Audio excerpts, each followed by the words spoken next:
Maya, what's it like to be back? And what's it like to be also back, coincidentally, the time when Caitlin Clark's here talking about how she hugged you when she was a young girl? Yeah, it's so special just to be back, to be able to look people in the eye that I've had so many memories with this Lynx family.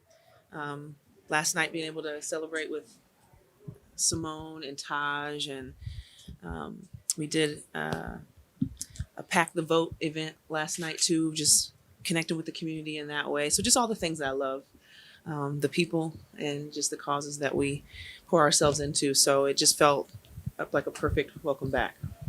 But and then Caitlin, obviously the full circle moments. She was so well put for this game. It just feels like you couldn't have planned it any better. Emotion wise, when you see your number up in the Raptors tonight, I mean, what's going through your mind, or what do you think is going to be going through your mind in that moment? Whew, that's a good question. I think it will be. I think time will stand still a little bit. This is one of those things that, as you guys probably can guess, I don't necessarily think about a lot, but then I'm going to be forced to think about it in that moment and feel all the things of just gratitude and probably being very overwhelmed with just the ridiculous amount of talent and quality people I got to do it with, as it's going next to the other great players that I've gotten to play with. Hey, you officially retired last year, but it's been a while since you played. Was there a moment in between last year and when you left the game after the 2018 season that you were like, maybe I would have come back? Is there anything that could have broken differently that would have made you come back? I tried to take it a year at a time. The journey that I had was not expected, but it was exactly the journey that I was supposed to go on. And so the way my life was going and the amount of effort and presence that was required for where I was going, as each year went along, it didn't look like I could shift back. But I just wanted to kind of stay in the moment and also just keep things open until I was really sure. So I'm really glad of how I tried to approach that very strange process. But also even more glad that we're here now with closure and just being able to clearly move on and celebrate and just look back on all of the amazing things we did during our dynasty. So you're saying you're never going to come back? Well, yeah, no, I'm retired. Thank you. Maya, Caitlin was in here, you mentioned her a moment ago, Yeah. and talking just so eloquently about what you mean to her. Oh. And there was the hug that she remembers. Mm-hmm. Guessing maybe you probably hugged a lot of little kids. Yeah. Do you have any recollection of even that time period, or how many kids you might have been hugging at that time, or just anything? Because she remembers it so well, and Yeah. understandably, of course, you were giving a lot of hugs back then. Yeah. Any thoughts at all? Thanks. I know. Unfortunately, I don't. I love kids. I've loved kids since I was a kid, and so most times if a young person caught my eye, I was going to try to interact with them if I could. I probably have more memories of me being Caitlin's age, as a 10-year-old and hugging a Cynthia Cooper or a Cheryl Swoops. So it's just really, really cool to think about one of those little girls became Caitlin Clark. So I think it just goes to show you, when you just do your best to be in the moment and treat people with kindness, and just be present when you can, it really makes a big difference. And looking at the type of person and leader that she can be with people, was influenced by something that I did. And she can do the same for another little girl, little boy. It's just encouraging. Maya, you talked about all the things you have going on in your life right now. How attached are you to the game? You watching games and you're around it, or you kind of distance yourself a little bit? Yeah, goodness, the game. It's complicated. The older you get, the more you realize this innocent game we grew up loving, in the business of basketball, and trying to navigate that tension of, we don't want to make the business of basketball all consuming, right? We want to always remember we're human beings first. And I wrestled with that in my young adult years, trying to navigate what does it look like for me to be a well, healthy, whole human, but also being in this basketball business. And so I think I've gotten some maturity in that, and clarity of my connection now, of just trying to be a voice, trying to be a presence here and there, to hopefully encourage people to appreciate people on a deeper way, these players in a deeper way, while also still being like, I love watching basketball. I love the game. It's beautiful. It's fun. Just especially the way the Lynx are playing right now. It just reminds me a lot of our teams as far as that chemistry, the toughness, the grit, having some depth, and really not caring who gets the credit. So I enjoy when teams and cultures show themselves on the court that way. And I hope it continues, that we can continue to see cultures like what the Lynx have always be a part of the game.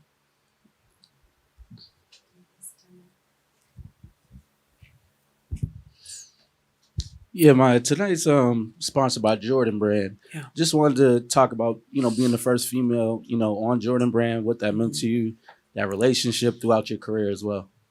Yeah, that was also an unexpected part of my journey, being a senior in college and asking my agent, wait, say that again? Michael Jordan okay, let's talk about this. And we made the partnership a reality, and the greater basketball world and the women's basketball world became more one, making the game better, I think more beautiful, exposing people who otherwise maybe wouldn't have seen the beauty of the women's game.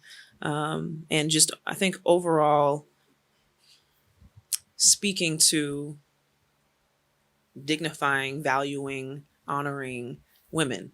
That's really at the bottom of it all. What we aim to do in all of our partnerships is to make everyone feel worthy, and dignified and seen. So, as women, we have experience in our day and age of knowing what it's like not to feel as seen, but also seeing that change and the encouragement and the momentum and the beauty of when you see people more deeply and better. It just makes everything better. Maya, you mentioned right over here this current Lynx team a little bit.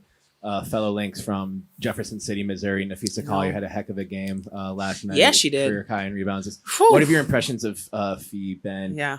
this season, as well as seasons past, and just how impressed are you with her game? Yeah, she is on fire. I think that's what it says on the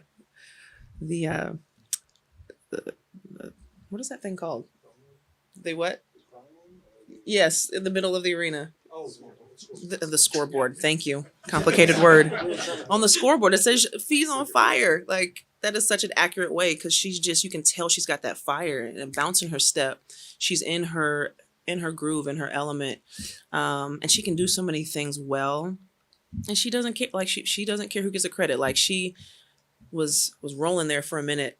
I think it was in the third quarter, and it's one of those moments like, oh, she gonna have a heat check, and she drives and she kicks it to the open player. Like, she's so just in focus. I can just tell that she is hitting her prime, and the sky's the limit for her. So I still just can't wrap my mind around our paths, how similar they are, meeting her as a freshman, somewhere around their 8th grade, 9th grade, and going to UConn and then getting drafted to the Lynx. And it's just really cool. I think that connection that we have because of that is just, we'll always remember.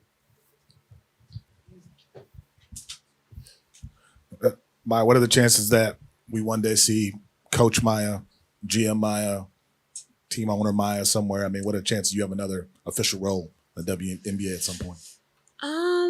At this moment in time, that's not something that I see myself doing. But I always want to stay connected to the people somehow, in some way. And so right now it's sitting here tonight for my retirement. Obviously when it comes to jersey retirements, it's about legacy. What does legacy mean to you in this moment? Legacy, it's what you're remembered for. I think legacy hopefully is about how you treated people, how you carried yourself, what story you're telling the world with your life. And when people think of me, I think they think of passion. I tried to play as hard as I could. I think Coach Tebow, someone was saying the other day, he said I was relentless. And I was like, yeah, that's pretty accurate. I always had my foot on the gas. But I also tried to play with joy and just seeing people.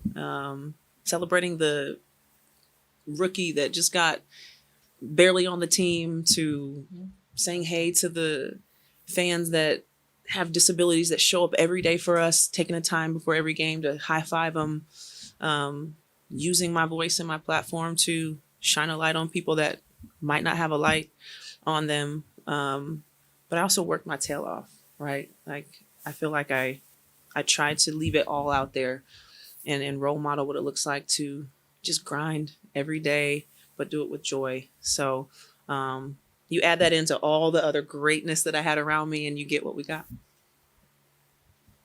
Maya, you've already done so much with your life. What is next for you? What's next? Making sure JJ has a clean diaper.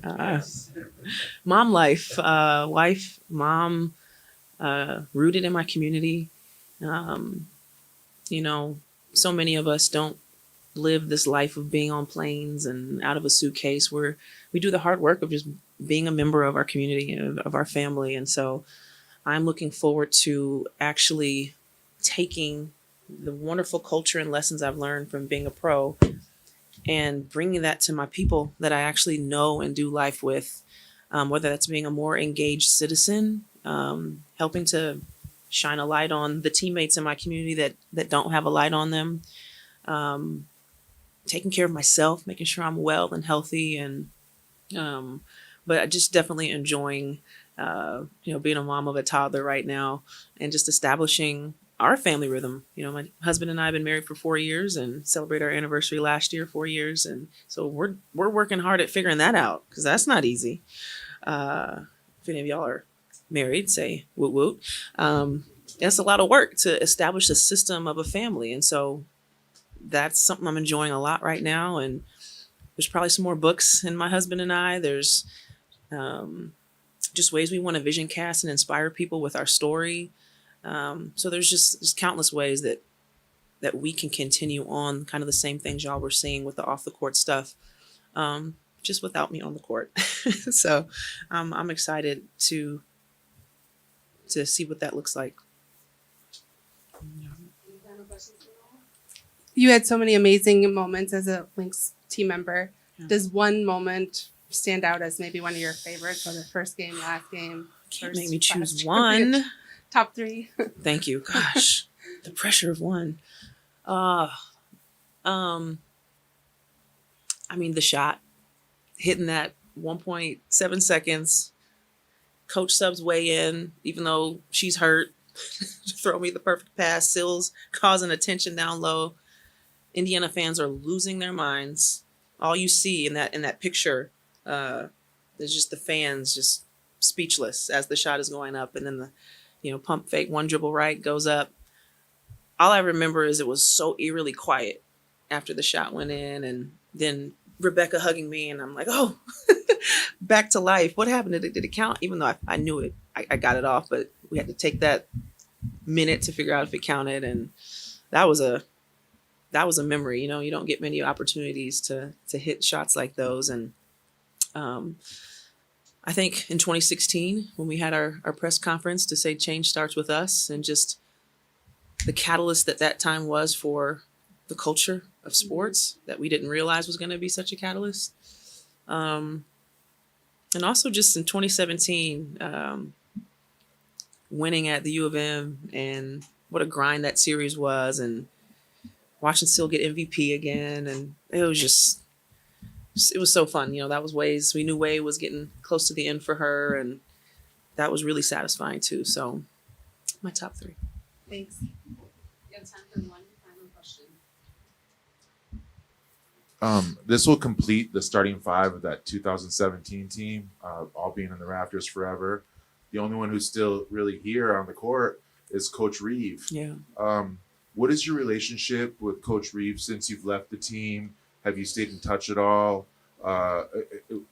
Just can you say anything just about her, what your relationship with her was as a player, and how that changed when you finished playing? I was so thankful when I got drafted here to get to know Cheryl. Very similar to Gino, that fiery, Philly, I guess. One Philly to another Philly, but she's so smart and she's a teacher at heart, and I thrive under that. I really really enjoyed being coached by her. How she set us up for success and navigating so many personalities and talent. Like that's not easy. But we also kind of made it easy for her because we didn't care who got the credit. But that's hard to sustain that leadership and culture year after year after year after year, and she's still doing it. So I think her legacy speaks for itself with what you see in her players, and but she also cares about us as people. And when I was trying to process my shift and how I was going to navigate it, as heartbreaking as I know it was for her to hear more of what I was thinking and going through, she was like, you need to be okay and you need to do what you need to do. And I love her for that. I love her for being a person first, just like she is. Like she is who she is. Like how you guys see her, that's how she is. And I love that. But since retiring, I haven't been able to keep in touch with her as much as I'd like. But when we get together, it's just like I never left, and checking in on the family. And, if you ever need anything, she is who she is still. So can't wait to get to see her. I haven't got to see her yet, and just celebrate tonight.